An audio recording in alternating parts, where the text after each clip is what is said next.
Nous accueillons sur ce plateau aujourd'hui Louise Desjardins, poète, traductrice et romancière, née à Rouyn-Noranda le 2 janvier 1943. C'est un territoire dont vous vous réclamez dans votre œuvre. Oui. Dans votre vie aussi, parce que vous passez vos étés dans la région de Rouyn, oui. Dans un chalet, oui, dans le bois. Oui, toujours, parce que je suis pas capable de passer l'été à Montréal. Pourquoi vous trouvez ça trop chaud? Trop chaud, trop humide. Bon, mais maintenant, ça change un peu aussi en Abitibi. Ça devient, il y a plus de pluie, puis c'est un peu moins sec. Oui, on remarque que les climats se transforment. Oui, ça change. Oui.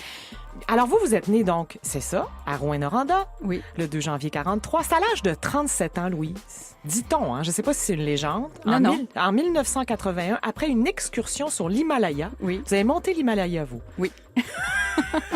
Toute seule.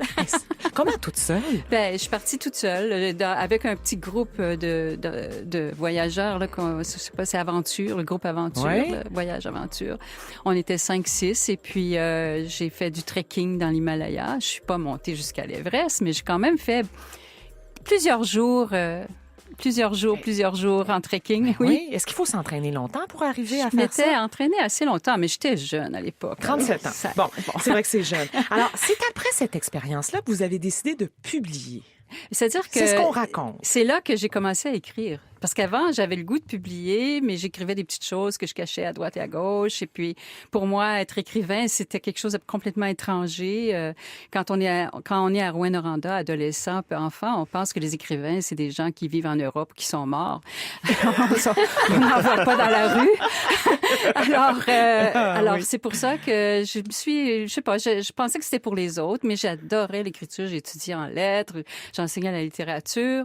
Mais quand je suis allée au Népal, c'est là que j'ai commencé à écrire dans un petit jardin de la guest house où j'habitais à Katmandou. J'ai commencé à écrire et j'ai publié ce que j'ai écrit là. C'est mon premier livre. Ouais. Qu'est-ce qui s'est passé? Pourquoi là, il y a eu un déclic? Parce que je pense que j'avais besoin de me convaincre que je pouvais le faire.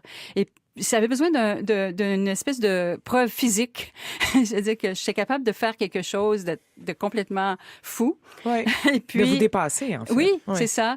Et en revenant, je disais, je suis capable de faire ça, je peux peut-être écrire. Et puis, c'est comme ça que j'ai commencé à publier. Ça a débloqué, hein? Oui. On vous doit 21 livres depuis 1983, de la poésie, des essais, une biographie de Pauline Julien, La vie à mort, qui est parue en 1999, un an après la mort de Pauline. Oui. Ce qui veut dire que vous avez eu accès à elle dans les dernières années de sa vie, dans les derniers mois de sa vie. Pendant 2 ans, à peu près. Oui, elle était déjà malade. C'était assez difficile, mais c'était quand même très intéressant.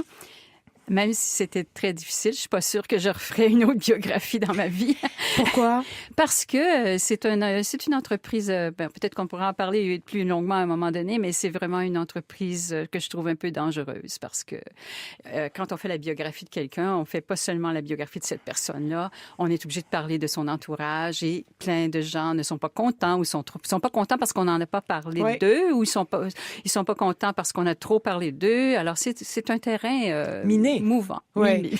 Comment il était dans les derniers mois de sa vie? Parce que votre nouveau roman dont on va parler, L'Idole, parle des dernières années de la vie de la narratrice qui s'appelle Evelyne, qui a 70 ans, puis qui se dit, je vais sûrement mourir dans quelques années, donc je vais faire ça de ma vie. Comment elle était, Pauline Julien? Elle se savait malade, elle se savait mourante. Oui. Est-ce qu'elle était en paix avec ça? Est-ce qu'elle était bien? Pas du tout, pas du tout. À partir du premier moment où je l'ai rencontrée, elle m'a dit, moi, je vais en finir. Elle me pressait de finir la biographie pour pouvoir la lire avant de mourir.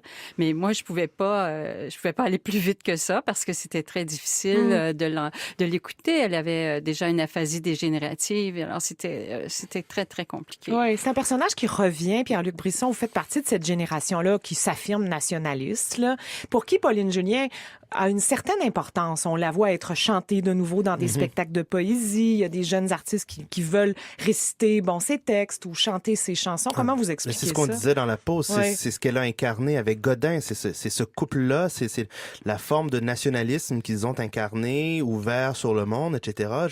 Je suis persuadé que, je veux pas faire parler les morts, mais que Gérald Godin serait peut-être le premier au créneau aujourd'hui à défendre, par exemple, les réfugiés haïtiens. Je veux dire, il a incarné une forme d'ouverture dans son nationalisme qui aujourd'hui est complètement à contre-courant avec celle qui est vécue au Québec. Là. Exactement, oui. C'était des gens très ouverts. Pauline Julien, elle parlait, quand elle allait dans le monde anglophone, elle parlait en anglais et puis elle était c'était des gens très ouverts. Ce que je regrette un peu, c'est que on parle presque toujours de Pauline et Gérald en Gérald couple, Godin, ouais. et alors que Pauline, elle était là avant Gérald. Oui, c'était plus déjà âgée une que lui, chanteuse d'ailleurs. très connue. Absolument. Oui. Alors, ce roman, L'Idole, donc, que vous lancez demain, Oui. met en scène Evelyne Perron, qui a un nom qui ressemble étrangement à celui d'Eva Perron, qu'elle va retrouver lors d'un voyage qu'elle va faire à Buenos Aires. Parlons d'elle, parlons de son enfance. Donc, elle naît en Abitibi, Oui. comme vous. Oui. Elle a à peu près votre âge, elle est un peu plus jeune que vous. Et elle a une mère qui idolâtre littéralement Eva Perron dans l'Abitibi des années 40-50, ce qui est assez étonnant, là. Comment vous êtes venu l'idée d'inventer cette mère Mais non, mais c'est que admirative? moi, j'avais fait un projet pour écrire ce roman-là parce que j'ai fait une résidence à Buenos Aires et j'avais pas du tout dans ma tête que je parlerais d'Eva Perron. Mais c'est exactement comme je le raconte par rapport à Evelyne, c'est que dès que j'arrive à Buenos Aires, la première figure que je vois, c'est une grande image d'Eva Perron sur un immense édifice de la Avenida 9 de Julio. Alors là, ça m'a tout changé mes perspectives et c'est là que je suis partie sur cette histoire-là. Sur cette trace. Oui, parce que c'est vrai que ma mère parlait beaucoup d'Eva Perron. Elle adorait Eva Perron et j'avais plus jamais repensé à ça de ma vie. Donc, c'est encore un personnage, en tout cas, qui est présent, ne serait-ce qu'au point de vue iconographique dans l'Argentine actuelle. Absolument. Comment vous expliquez ça? Ça, c'est un mystère parce que tout le temps que j'écrivais le roman, ça m'a pris 4 ans à l'écrire. J'ai fait beaucoup de recherches à propos d'Eva Perron et plus je fais de recherches sur elle, plus je suis un peu médusée par cette histoire d'adoration que les gens ont encore. Morte à 33 ans d'un cancer.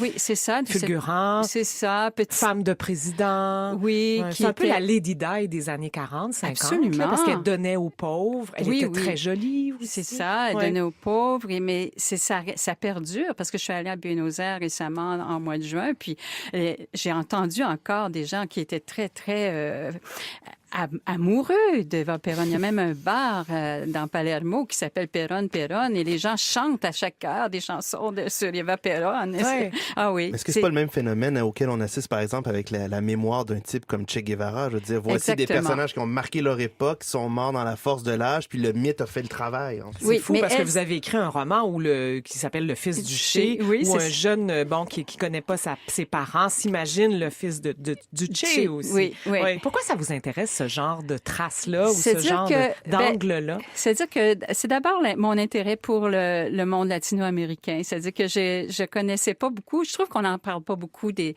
pays latino-américains ou des pays du Sud en général. On entend beaucoup de nouvelles qui nous viennent de l'Ouest, d'un point de vue horizontal, mais d'un point de vue vertical. C'est seulement quand il y a des grosses nouvelles un peu tristes qu'on entend parler d'eux. Alors, puis bon, j'ai une belle fille qui vient du Mexique. Alors, je suis entrée un peu dans la famille. Je me suis intéressée à l'espagnol. À 70 ans, j'ai commencé à faire un certificat en espagnol que je vais bientôt finir. Bon, vous le parlez, là, maintenant? Claro que hablo espagnol. C'est génial d'apprendre une nouvelle langue. Oui. À un stade, disons, assez avancé d'une vie. Ça m'a donné accès à toute la littérature espagnole, hispanophone, latino. Et bon, alors à un moment donné, j'ai vu qu'il y avait une résidence à Buenos Aires. J'ai décidé d'aller là parce que ça m'intéressait de connaître ce monde-là que j'avais de près. Alors moi, j'ai vraiment vécu la vie des porteños pendant 2 mois et encore un autre mois récemment. Quel regard vous portez sur ce peuple-là? Il y a eu une crise financière énorme. Mais ils sont toujours en crise. Hein? Mais c'est ça qui m'intéresse chez eux parce que c'est des gens qui discutent toujours, en fait, contrairement à nous, ils sont pas portés au consensus et ça les intéresse pas. Alors, ils aiment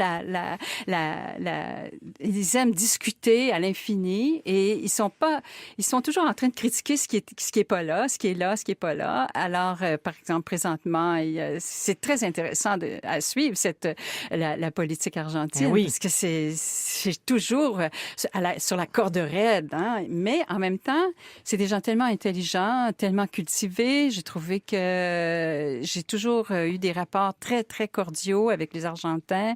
À partir du moment où j'ai commencé à bien comprendre leur accent, il faut dire. Oui, parce que c'est autre chose que l'accent espagnol. Oui, c'est bon, ça. alors, au cœur de ce roman-là, il y a une question assez éthique, on pourrait dire, parce que Louise, bon, son conjoint, son chum vient de mourir, elle a enterré ses 2 parents. C'est Evelyne, je pense. Evelyne, pourquoi Oui, j'appelle tout le temps Louise? C'est sûr que elle a un peu mon âge et tout ça. Mais c'est bien parce que dans le fond, ça prouve que c'est de la fiction. Parce que comme disait Philippe Lejeune, quand on essaie de trouver ce qui est vrai dans une œuvre, ça veut dire que c'est de la fiction. Tout à fait. J'ai pas essayé de trouver ce qui est vrai, mais j'avais tellement l'impression qu'elle vous ressemblait. Sans vous ressembler, bon, elle décide en fait de fuir à Buenos Aires pour passer tranquillement et de façon anonyme, sans avoir vraiment des liens avec les autres, le reste de sa vie. Oui. Ouais. Est-ce que vous adhérez à cette idée-là, Louise? Est-ce que vous croyez qu'il y a un temps dans une vie où il faut s'éloigner? Je suis très partagée là-dessus parce que je trouve ça très lourd d'avoir à penser qu'à un moment donné, on n'est plus autonome, qu'on doit se fier à nos proches pour survivre et dans un état plutôt pitoyable. Alors, je me dis, dans cette histoire-là, j'ai imaginé quelqu'un qui part et qui coupe tous ses liens pour avoir une sorte de liberté dans sa mort.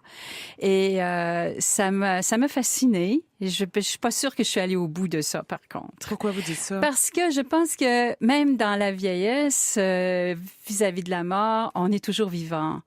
Alors, il y a quelque chose... On peut pas... D'ailleurs, Evelyne, dans le roman, elle pense qu'elle coupe tous les liens, mais ce qui lui arrive en premier, c'est qu'elle commence à créer des liens. Oui, elle se fait 2 amis. D'ailleurs, Alejandro, là, un jeune homme trentenaire, monoparental. Là, oui. Bon, on peut se demander quel genre de relation les lie. C'est un peu ambigu, ça.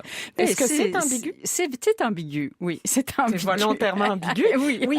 Puis elle hésite parce que, en fait, on sent qu'elle se dit, si je crée de nouveaux liens, je vais souffrir, puis je vais devenir encore une fois dépendante de gens si ma santé... Comment vous voyez ça, la mort, vous, Louise? Moi, j'aimerais mourir doucement, sans être trop malade. Non, mais c'est quelque chose d'effrayant pour moi. Ça vous fait peur? Ben, ça me fait pas peur, ça me fait. On l'a compris.